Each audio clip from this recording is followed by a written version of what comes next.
dead stop, it's not the machine. Yeah. It's going to be something that's physically stopping the cable. Yeah. So you've got an obstruction, a kink, bend, something like that.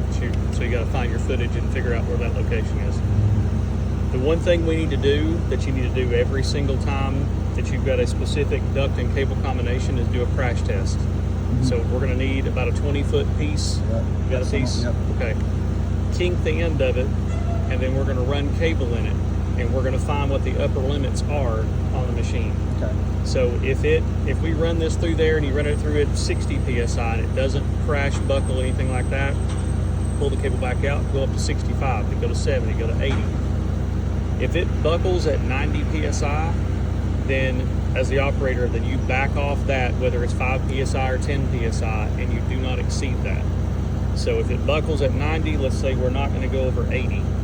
So if we get up to 80 and it slows down, stops, or anything like that, you're done. You're going to have to just go find where it is and dump it on the ground and move forward. Because if you increase above that, that's where you run the risk of buckling the cable. Okay. So that's kind of your fail-safe to make sure that you don't buckle cable or damage cable, is you do that crash test. Now, you only have to do it one time if you're sticking with 22 millimeter in this exact cable, unless the temperatures change drastically.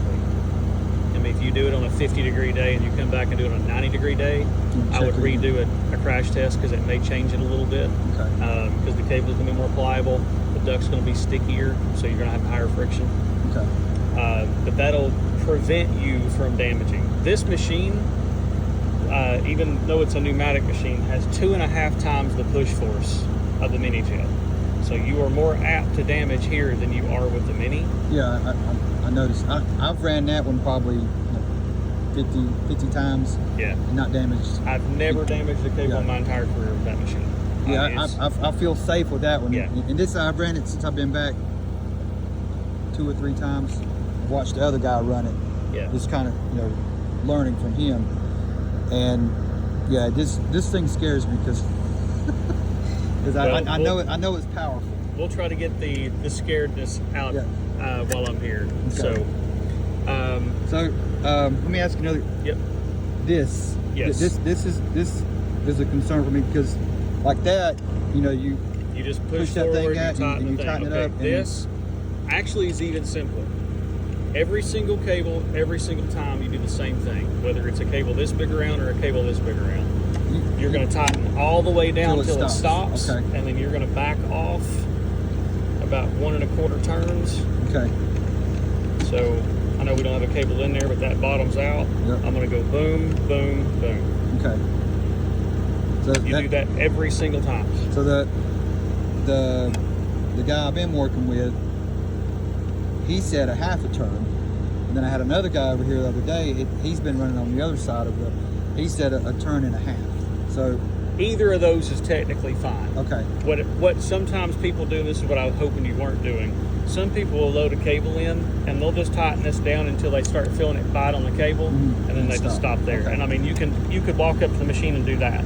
I'm just making sure that when we putting this down, I wouldn't put too much tension. You cannot crush the cable because of this right here. Okay. That limits the amount of downforce you're putting on the cable. So by no means can you ever crush a cable with the machine that way. Okay. So you're fine there.